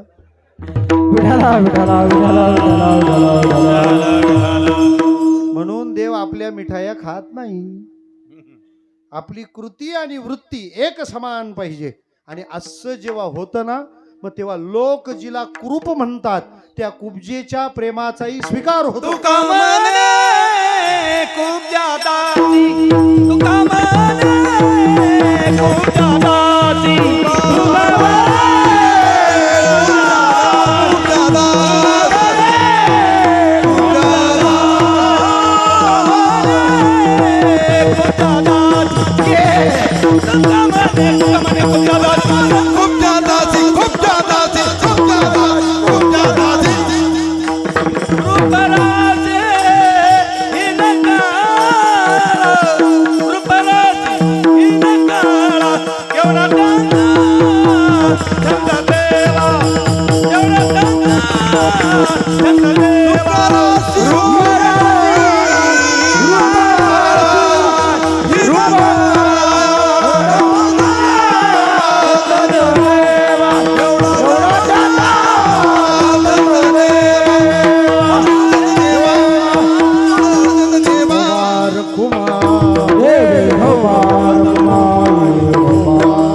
देवादी देवा जगत्रय जीवा देवा जगत्रय देवादी देवा जगत्रय जीवा देवा जगत्रय हरियसी केशवा विनंती मा हरे श्री केशवा विनंती मान हरे श्री केशवा विनंती देवा जीवानी तुझे वर्णी गुणनाम देवानी तुझे वर्णी गुणनाम देवानी तुझे वर्णी गुणनाम देवानी तुझे वर्णी गुणनाम जय प्रेम गायिका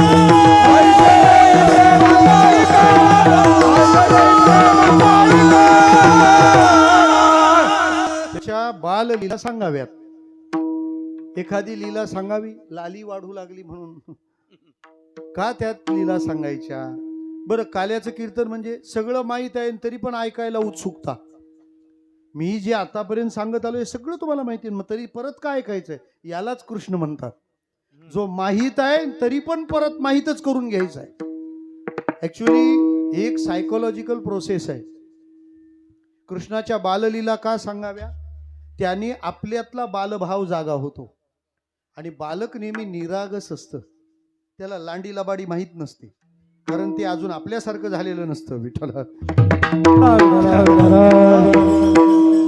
आपण मुलांना सांगतो ना खोटं बोलू नये, ते पोरच विचारतात खोटं म्हणजे काय, म्हणजे ते पण त्याला माहित नाही. एकानं बाल्कनीतून एकाला पाहिलं ना आपल्या पोराला सांगितलं, ए पिंटू, ते काका आले त्यांना सांग का पप्पा घरात नाही, मी बाथरूम मध्ये लपतो. त्याने त्या काकाला दिले सांगून, पप्पानी बाथरूम मध्ये लपताना असं सांगितलंय का ते काका आल्यावर त्यांना असं सांग का पप्पा घरात. आपण जर लहान बाळाचं चरित्र ऐकलं तर आपलं मन बाळासारखं होतं. लहान मुलांशी बोलताना सगळे बोबडे होतात का नाही? बोला, आळे आळे आळे आळे अचोकोचो अचोकोचो. काय होतं तुमच्या लँग्वेजला? पंडित असला तरी पण तो बोबडा बोलतो. हे जसं आहे ना, मग तसं बाल स्वरूपातला कृष्ण जो निरागस आहे आणि आनंद स्वरूप आहे, आपल्या मनावर त्याचा परिणाम होतो. सोपं सांगतो तुम्हाला. वरण आंबट होण्यासाठी काय काय टाकलं पाहिजे? बोला. चिंच, अजून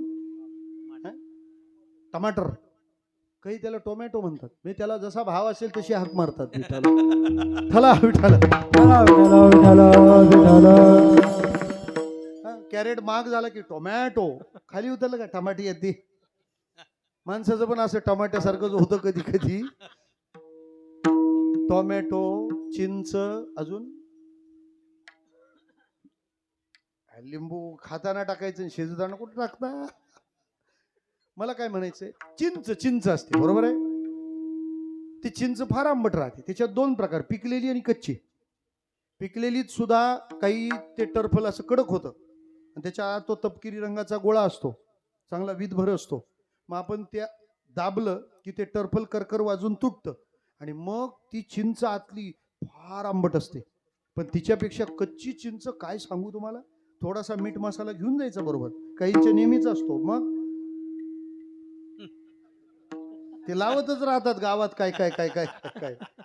मग ती चिंच घ्यायची, ती अशी मधून करकन मोडायची का तिच्यातलं ते पाणी बाहेर येऊ लागतं. ती अशी मिठात बुडवायची आणि दाढी खाली धरून अशी करकन चावायची. काय आनंद असतो तो. हा, काय झालं काय व्हायचं ते. आता मला तुम्हाला एक सांगू द्या, मी चिंच दाखवली नाही, तुम्ही खाल्ली नाही, तोंडाला पाणी तर आलं. मला काय म्हणायचंय, न बघितलेली चिंच नुसती ऐकली तरी तोंडाला पाणी येतं. कृष्ण ऐकून काहीच होणार नाही का विठ्ठला.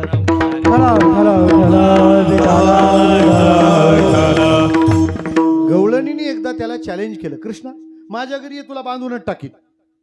देव आवाहनाने येतो नाही तर आव्हानाने येतो. इन्व्हिटेशन और चॅलेंज विठ्ठला. देव म्हणाले आपल्याला काय जायचं, पण तिच्या घरी जायला दही दूध तूप लोणी सगळं खाऊन घेतलं, पण आपणच आलो होतो हा शिक्का उमटला पाहिजे ना. हे आपल्याच कारकिर्दीत झालंय. कधी कधी बांधकाम नसताना बोर्ड असतात, तो भाग वेगळा. मग हे मी केलं, हे उमटलं पाहिजे मुख्य. ती गवळण झोपलेली होती, हा त्यांच्या शयन कक्षात गेला. त्या गवळणीची वेणीन त्या गवळ्याची दाढी धरली आणि मारली गाठ. नुसती गाठने त्याच्यावर एक मंत्र मारला, नैनम छिंदंती शस्त्रानी. गीता म्हणा. बाहेर अनाऊन्स केला, ग्रामस्थ खुजडा, उजडाच्या आत या. देव निघून गेले. आता सकाळी लवकर पाणी यायचं, त्यामुळं ती लवकर उठली. पूर्वी ती उठायची, ती उठून गेली पाणी आणायला, पण तिच्या वेणीची गाठ त्याच्या दाढीशी. महाराज तिच्या वेणीला झटका बसला. ती म्हणते, हो माझी वेणी ओढता काय कळतं का. आता तिची वेणी ओढली गेली तशी याची दाढी पण खेचली गेली. हा म्हणतो, मस्तो हुनिया माजली धांगडी, करसी ओढावडी मज लागी. ते म्हणतात काही काही झालेलं नाही, कोणी कोणाची दाढी वेणी ओढली नाही. चाचपून पाहिली तर गाठ आहे कळलं, पण अजून कोणाशी आहे ते नव्हतं कळलं. ते म्हणलं कोणी मारली, ते मारली कोणी ती जाऊ द्या, सोडवायची कशी ती पहा. ती गाठ सोडायला घेतली, सुटत नाही. ब्रह्मदेवानी मारलेली गाठ सुटत नाही, त्याच्या बापानी मारलेली गाठ होती, यांच्या आजाला तरी सुटल का. म्हणाले आता तो म्हणाले काम कर, किचन मध्ये जा, त्या दुधाची पिशवी कापायची कैची असते ना, घेऊन ये. ती म्हणाली घेऊन ये नाही, चला. का गाठ युती केल्यावर कुठं पण सह्या कराव्या लागतात विठ्ठला. पटत नसलं तरी निघाली दिंडी. कुठं किचन मध्ये. ते कापायला घेतलं, ते कापे ना, कारण मंत्र काय होता, नैनम छिंदंती झालं. तो म्हणले काम कर, माझ्या पॅन्टच्या खिशातून माचीस घेऊन ये, बरेच खिशे माचीसवाले राहतात. माय बाप हो, मरेपर्यंत जगलं पाहिजे. तो गेला. आता अग्निहोत्री तो, ती म्हणाली जा नाही, चला. दिंडी बेडरूम मध्ये जाळून पाहिलं, नैनन दहती पाव. काय काम कर म्हणे, शेजारच्या गणपतरावला उठून आण म्हणे. उठून आण नाही, चला. आतापर्यंत इंडोर होता, आता इंदोर. दार उघडलं, ही तोबा गर्दी. कशाला, काकड्याला, खुजड्याला. हा सोहळा बघायला युट्यूब वाल्यांसकट सगळे हजर. ते म्हणाले लई व्ह्यूज येतील या व्हिडिओला. महाराज अख्खो गाव ती फजिती बघायला. बरं ती गवळण प्रत्येकाला सांगते, या ना सोडो, या ना सोडो, या ना सोडो. तुकाराम महाराजांनी सांगितलं, तुका म्हणे तुला सोडविना कोणी. एका का नाही कोणी सोडवू शकत, त्याचं कारण आहे. BMW जर बिघडली तर मर्सिडीजच्या शोरूमला नेता का, नाही. जो माल ज्या कंपनीचा आहे तो बिघडल्यावर त्याच कंपनीत. तू गाठ मारली कोणत्या कंपनीने, ते म्हणतात बन्सीधर अँड सन्स. हा, मग हे तिकडच न्यायला लागेल. ती दोघं पुढं, अख्खा गाव त्यांच्या माग. बरं लग्न जमवताना पप्पानी उंची मोजलीच नव्हती. ती 8.5 फूट, हा 4.25 फूट हाय हिल घालून उभा केला. देव फजिती करताना सगळ्या बाजूने दणके देतो. महाराज रडकुंडीला आली ती. देव रडवतो फार, पण हसवतो नक्की. निघाली दिंडी. ते गेले तिथं कृष्णाला विनंती मज सोडवी दातारा. भगवान म्हणाले परत माझ्या नादी लागशील म्हणे अजिबात नाही, स्वप्नात सुद्धा नाही. देवाने कटाक्ष टाकला, गाठ सुटली. पण मैयाला कळालं, तिने याची रवानगी केली रानात. तुझा गावात लय उपद्रव होऊ लागला, आता कष्ट केले पाहिजेत. आपल्या आयांनी आपल्या मुलांना श्रमाचे संस्कार दिले पाहिजेत. आपण जी खातो ती भाकरी कष्टाचीच असावी. श्रोतेहो सांगू, आपल्या नोटांना अत्तराचा वास आला नाही तरी चालेल, आपल्या श्रीमंतीला घामाचाच वास आला पाहिजे. किती श्रीमंत असा, ती आईच सांगते पोराला, आपले पुण्यात गाळे आहेत लय भाडे, तू कशाला जॉब करतो विठ्ठला. विठ्ठला विठ्ठला विठ्ठला विठ्ठला.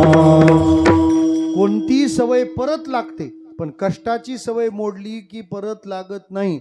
एकदा कष्ट जीवनातून निघून गेले तर दुसऱ्याच्या वाढदिवसाच्या वडापावची वाट पाहावी लागते. विठ्ठला विठ्ठला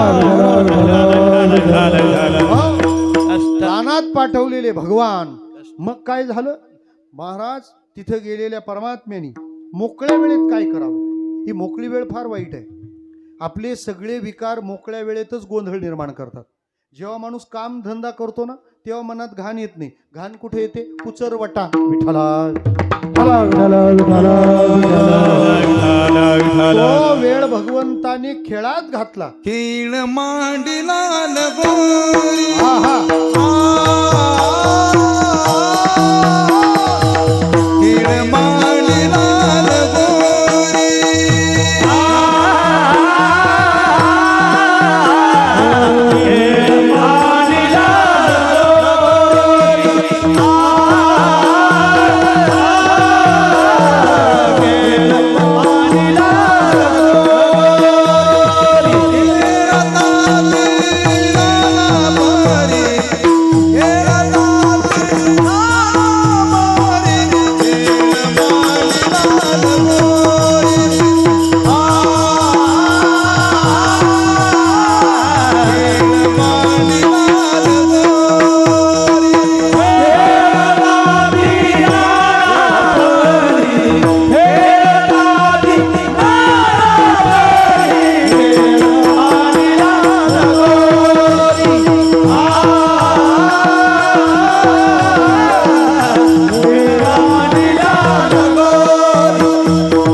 एकाने सांगितलं, देवा अरे 9:30 ते 11:30 छापले, 12 वाजले, तुला मुंबईला जायचंय, आटप. भगवान म्हणाले पहिल्यांदा गायी वळाव्या लागतात. चला वळू गायी, पैसो जेवू एके ठाई. सगळ्यांच्या गाया एकत्र आल्या, शिदोऱ्या एकत्र आल्या. त्या सगळ्याचा देवाने काला करून आपल्याला भरवला. तो परंपरेनं होणारा हा लाभ आहे. बिभ्रद वेणुम जठरपटयो शृंगवेत्रे जगक्षे वामे पाणव मसृण कवलम तत्फलान्यंगुलीषु तिष्ठन् मध्ये